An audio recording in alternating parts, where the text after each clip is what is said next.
How many eggs could you eat a day? I used to have 24 a day.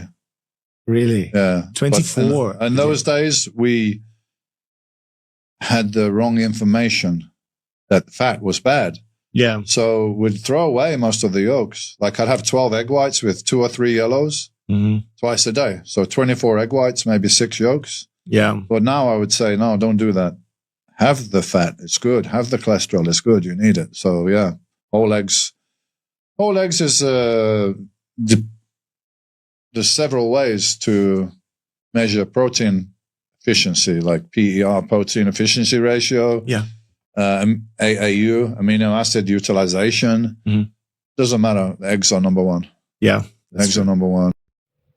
Video आपने देखा, Dorian येट्स हैं, mister Olympia रह चुके हैं कई बार, और इन्होंने भी ये सजेशन दिया है कि फ़ैट इनटेक आपको करना चाहिए। कोई भी जो जिम में एथलीट है, कोई जिम जा रहा है, मैं सेडेंटरी पर्सन को भी बोलता हूँ कि फ़ैट इनटेक करना चाहिए। अब बात आती है, मैं अपने एक्सपीरियंस पे बता रहा हूँ कि ये मेरे मेटाबॉलिज्म को इम्प्रूव कैसे करता है। बात यह है कि अगर आपकी बॉडी में एनर्जी ज़्यादा जा रही है तो कहीं ना कहीं बॉडी को ये एडप्टेशन हो जाती है कि जैसी एनर्जी दोगे वो वैसे वर्क करेगी, जैसा आपका न्यूट्रिशन होगा बॉडी वैसा वर्क करेगी। वर्कआउट के केस में अलग होता है कि आपकी बॉडी कंपोजिशन चेंज हो जाती है, लेकिन अगर आपने किसी टाइम पे कुछ लंबे टाइम तक 5 दिन 7 दिन 10 दिन अगर आपने न्यूट्रिशन लो रखा है, आपकी डाइट लो रही है, तो बॉडी उसी के अकॉर्डिंग काम करने लग जाती है। लेकिन अगर आपका एनर्जी लेवल हाई है तो कहीं ना कहीं आप ये खुद चीज़ महसूस करते होंगे कि मैं कुछ बेहतर काम कर पा रहा हूँ, मेरा मूड ठीक है, मेरी स्लीप ठीक है, मेरी एंडोरेंस बढ़ी हुई है और मेरी स्ट्रेंथ बढ़ी हुई है, मैं जिम में अच्छे से एक्सरसाइज कर पा रहा हूँ। वो एनर्जी लेवल पर डिपेंड करता है। एग्जाम्पल के लिए, अगर किसी पर्सन ने फर्स्ट डे पुशअप्स की या चिनअप्स किया, कुछ भी किया, उसने 10 किए 12 किए, लेकिन 1 महीने बाद ज़रूरी नहीं है वो 10-12 ही करेगा, उसके बाद वो 25 भी कर सकता है, 30 भी कर सकता है। लेकिन ये चेंज आया कैसे? ये चेंज तभी आता है जब बॉडी अडॉप्ट कर लेती है किसी चीज़ को।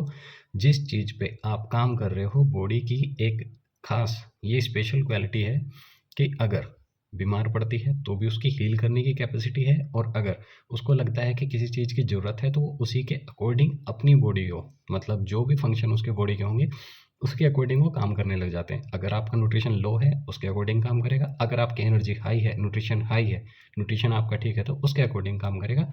इन सब चीज़ों के लिए बॉडी कुछ सिम्टम्स भी देती हैं। अब बात आती है कि इसका बेनिफिट कैसे होगा। बेनिफिट की बात है कि सबसे पहले ये हॉर्मोन्स को हेल्प करता है। हॉर्मोन्स में कैसे हेल्प करेगा? किसी चीज़ को बनाने के लिए फ्यूल चाहिए, उसके बाद उसकी प्रोडक्शन होती है। जो फैट बेस्ड हार्मोन हैं अपने, जैसे कि मेन हमारा टेस्टोस्टेरोन है, वो फैट बेस्ड हार्मोन है। अगर आप फैट इंटेक करते हो तो आपको कहीं ना कहीं ये चीज़ महसूस होगी। मेल केस में बता रहा हूँ कि जब भी कोई मेल फैट इंटेक अपनी डाइट में इंक्रीज़ करता है तो कहीं ना कहीं उसकी ऑयली स्किन हो जाती है।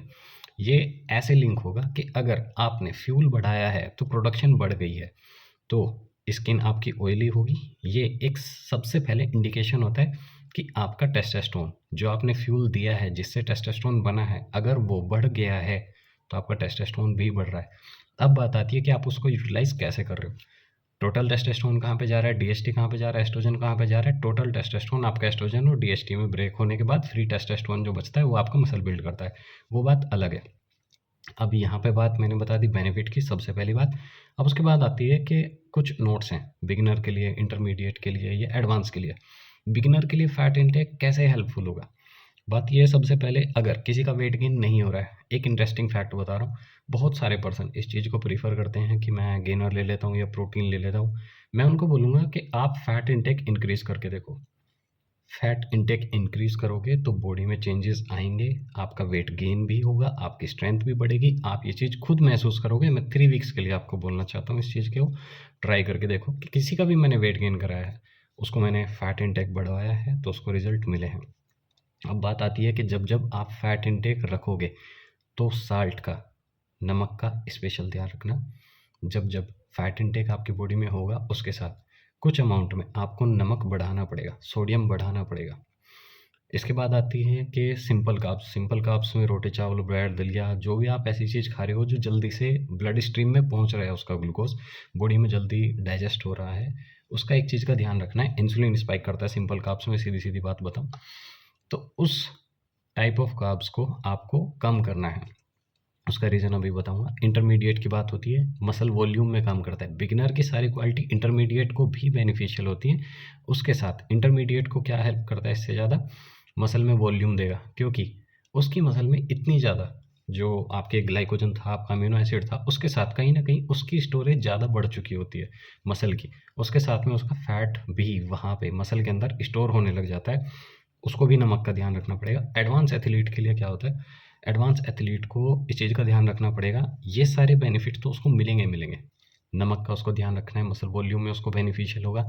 इससे ज़्यादा सबसे इंपॉर्टेंट जो लगेगा, जब किसी एडवांस एथलीट ने अगर फैट इंटेक बढ़ाया है तो उसकी पेन टॉलरेंस घट गई होगी। अगर वो कोई भी एक्सरसाइज परफॉर्म कर रहा है, उसने लेग प्रेस लगाया, स्क्वाट लगाया, उसके मसल में जितना पेन हो रहा होगा उस एक्सरसाइज को, उस वेट पे, उतने टेंशन पे, मान के चलो किसी ने 100 केजी का स्क्वाट किया या 200 केजी का लेग प्रेस किया है, अब होगा क्या, उसी एक्सरसाइज को जब वो परफॉर्म करेगा, जब उसने फैट इंटेक अपनी डाइट में बढ़ाया हुआ है, तो ये चीज़ नोटिस करेगा कि उसको कहीं ना कहीं उस मसल में पेन कम हुआ है। ये बेनिफिशियल बिगिनर, इंटरमीडिएट और एडवांस यूज़र के लिए होते हैं। ये नोटिस करोगे तो समझ आएगा। ये सारी चीज़ मैंने एक्सपीरियंस की है, अपने एक्सपीरियंस आपके साथ में बता रहा हूँ। अब बात आती है कि जो डॉक्टर्स के पॉइंट ऑफ व्यू होते हैं, जिनका ब्लड प्रेशर राइज होता है, बढ़ चुका होता है, हाइपर टेंशन उनको बोलते हैं, जो पेशेंट जिनका हाइपर टेंशन हो रखा होता है, उनको डॉक्टर्स क्या सलाह देते हैं, बात करते हैं कि कार्बोहाइड्रेट्स कम कर देने चाहिए, या नमक कम कर देना चाहिए, या फैट इंटेक कम कर देना चाहिए। वो नमक को ही क्यों प्रीफर करते हैं कि नमक आप कम कर दो।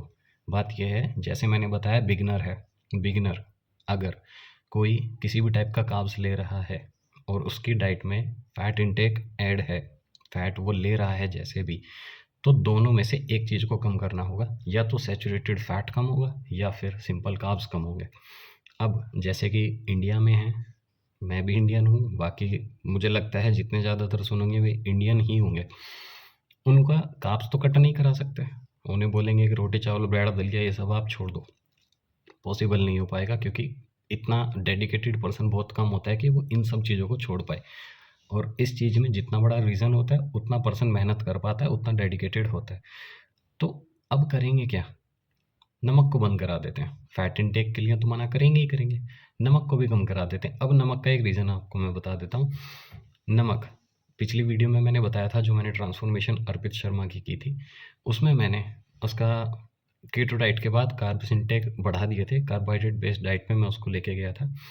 उसका मैंने सोडियम लेवल ड्रॉप करा दिया। कैसे करा दिया, कार्ब्स भी बढ़ा दिया, लेकिन सोडियम लेवल उसका बॉडी से ड्रॉप करा दिया। कैसे कराया, उसके पीछे साइंस है, वो बात अलग है।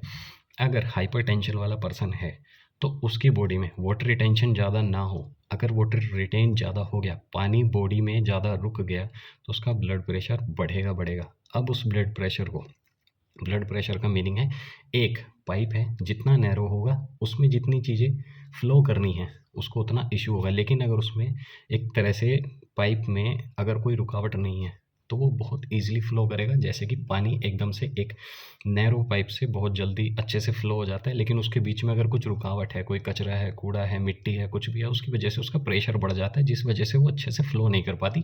यही ब्लड प्रेशर के साथ होता है, जिसमें आपका ट्राइग्लिसराइड, VLDL, HDL और LDL, कोलेस्ट्रॉल प्रोफाइल में, लिपिड प्रोफाइल में आपकी ये मिलती हैं। वो सब भी अलग फैक्टर हैं, वो एक तरह से रुकावट हैं आपके ब्लड में।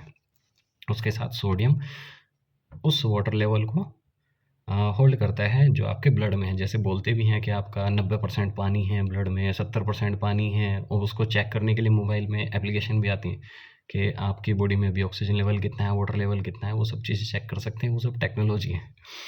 अब बात आती है कि low carbs and fat, BP low रहेगा, मॉडरेट कार्ब्स या फिर आपके सैचुरेटेड फैट, अगर ये आपके हैं डाइट में, तो आपका बीपी नॉर्मल रह सकता है। इन केस अगर आपके किसी दिन कार्ब्स बढ़ गए हैं तो मैं आपको बोलूँगा कि सैचुरेटेड फैट कम कर दो, बीपी ठीक रहेगा। लेकिन अगर आपके कार्ब्स भी हाई हैं और सैचुरेटेड फैट भी हाई है तो आपका सिस्टोल भी बढ़ जाएगा, डायस्टोल भी बढ़ जाएगा। ब्लड प्रेशर की बात कर रहा हूँ, नीचे वाला ऊपर वाला जिसे कहते हैं, दोनों बढ़ जाएंगे। अब बात आती है कि साल्ट के बारे में मैंने आपको बता दिया, साल्ट का क्या केस रहेगा, साल्ट कैसे काम करेगा और फैट इंटेक आपके लिए बेनिफिशियल क्या होगा। अब मेरी रिकमेंडेशन है, सबसे पहले आप कोई न्यूट्रिशनिस्ट हायर करो। अगर आपको कोई भी ऐसा इशू है जिसके बारे में आपको नहीं पता है, न्यूट्रिशन के बारे में नहीं पता है, आप एक न्यूट्रिशनिस्ट हायर करो। अगर आपके पास नहीं है तो लो कार्ब्स डाइट लो। फैट गेन करना है या मसल गेन करना है तो आप फैट इंटेक बढ़ाओ, लेकिन कार्बोहाइड्रेट कंट्रोल करके रखना। सिंपल कार्ब्स नहीं लेने हैं, नमक का ध्यान रखना, बस बाकी चीज़ें